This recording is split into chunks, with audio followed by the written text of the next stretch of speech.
இப்போ நான் வந்து பூரி எப்படி செய்கிறதுன்னு சொல்கிறேன். சில பேர் வந்து பூரி சில பேருக்கு அப்பளம் மாதிரி வரும், சில பேருக்கு வந்து அப்படியே உடச்சிக்கும், புஃப்னு வரவே வராது. அதுக்கு நான் டிப்ஸு சொல்கிறேன். சில பேர் வந்து என்ன பண்ணுவாங்க, இதில்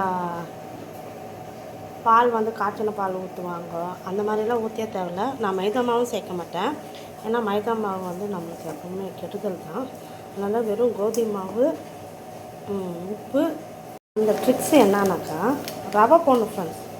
பாருங்கள், ரவை சரிங்களா, ரவை போடணும், கொஞ்சமாக போடணும் ரவை சரிங்களா. ரவை தான் ஃப்ரெண்ட்ஸ் அதுக்கு ட்ரிக்ஸு. போட்டு நீங்கள் எப்படி மாவு பண்ணிடுறீங்களோ அந்த மாதிரி பண்ணிடணும். பூரியை பொறுத்த வரைக்கும் பூரி பிசைஞ்சிட்டு ஊற வைக்கணும் அப்படிலாம் இல்லைங்க ஃப்ரெண்ட்ஸ். உடனே மாவு பிசைஞ்சிட்டு உடனே பூரி போட்டால் உடனே வந்துடும். அதை ஊற வைக்கணுன்னு அவசியமே கிடையாது ஃப்ரெண்ட்ஸ். நான் பூரி சுடும் போது எப்படி வருதுன்னு நீங்களே பாருங்கள். உடனே நான் கோதுமை மாவு, உப்பு, ரவை தான் ஃப்ரெண்ட்ஸ் சேர்த்துருக்கேன் சரிங்களா. இந்த மைதா மாவு, காய்ச்சின பால் அதெல்லாம் எப்பவுமே யூஸ் பண்ணக்கூடாது. சில பேர் யூஸ் பண்ணுறாங்க. ஆனால் வந்து ரவை போட்டாலே நல்லா சூப்பராக வரும் ஃப்ரெண்ட்ஸ். பாருங்கள் ஃப்ரெண்ட்ஸ், பூரி போட்டால் எவ்வளோ புஷ்ஷுன்னு வருதுன்னு பாருங்கள். எப்பவுமே பூரி போடும்போது கேஸ் வந்து ஃபுல்லாக இருக்கணும் சரிங்களா.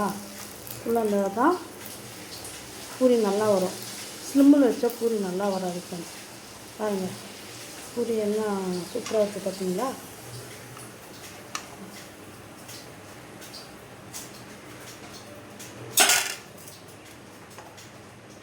பாருங்கள் ஃப்ரெண்ட்ஸ், நீங்களே பாருங்கள். அதே மாதிரி பூரி வந்து ரொம்ப மெலிசாக இல்லாமல் ரொம்ப தப்பமே இல்லாமல் தேய்க்கணும் பூரி சரிங்களா. பாருங்கள், நீங்களே வாங்க, அவ்வளோ சூப்பராக இருக்குல்ல. அதே மாதிரி தேய்க்கும் போது நான் கோதுமை மாவு தான் ஃப்ரெண்ட்ஸ் யூஸ் பண்ணுவேன், மைதா மாவே யூஸ் பண்ண மாட்டேன். எவ்வளோ சூப்பராக இருக்கும் பார்த்தீங்களா, நல்லா இருக்குங்களா.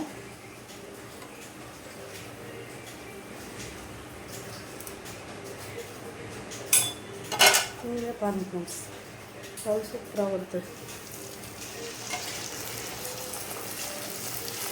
அதே மாதிரி பூரி போட்டு உடனே ஸ்லிம்மில் வச்சுருங்க ஃப்ரெண்ட்ஸ்.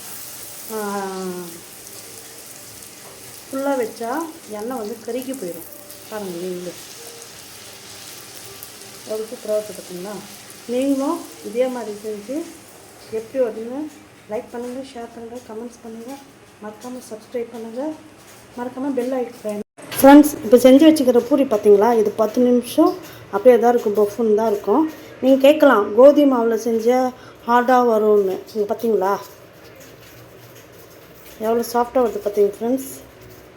நான் சொல்கிற மாதிரி நீங்கள் செஞ்சால் பூரி நல்லா சாஃப்டாக வரும்.